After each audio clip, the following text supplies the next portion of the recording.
নির্দেশ পেয়ে তিনি হয়রান হয়ে গেলেন। তিনি চতুর্দিকে ছুটোছুটি আরম্ভ করে দিলেন।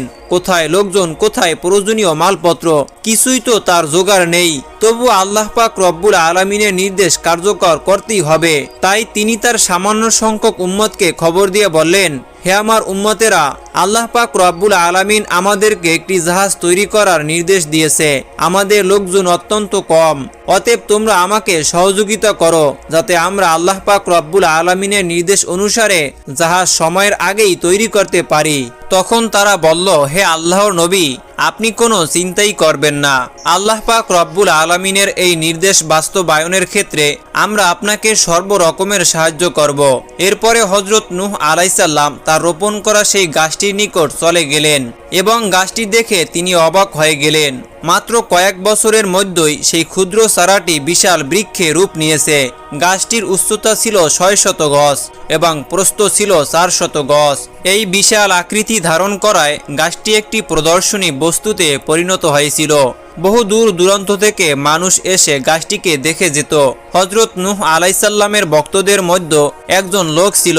সে ছিল অসাধারণ শক্তির অধিকারী। তার নাম ছিল আহাম। একসাথে কয়েক শত মানুষের সাথে লড়তে ভয় পেত না। হযরত নূহ আলাইহিসসালাম যখন গাছটি কাটার জন্য সেখানে উপস্থিত হয়েছেন, তখন আহামও তার সাথে ছিল।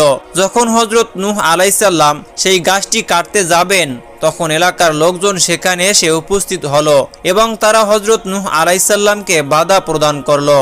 বলল, হে নূহ, তুমি এই গাছটি কোনো ক্রমেই কাটতে পারবে না। আমরা কোনোভাবেই তোমাকে এই গাছটি কাটার অনুমতি দিতে পারি না। তখন হযরত নূহ আলাইহিসসালাম বললেন, এই গাছটি আমি আল্লাহ পাক রব্বুল আলামিনের নির্দেশে রোপণ করেছিলাম।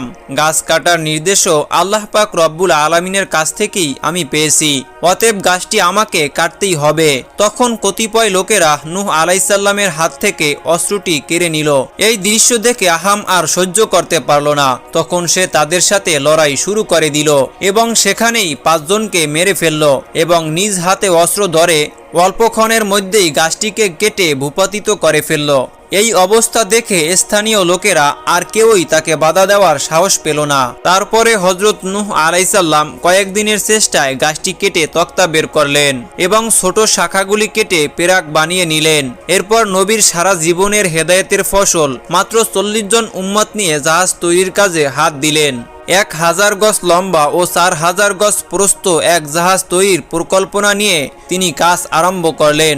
নবীজি তার উম্মতদেরকে নিয়ে দিবারাত্র কাজ করতেন। এ জাহাজ তৈরির কাজে নবী ও তার সঙ্গীরা এত সাফল্য লাভ করল যাতে সাধারণ মানুষ অবাক হয়ে গেল। এক্ষেত্রে আল্লাহ পাক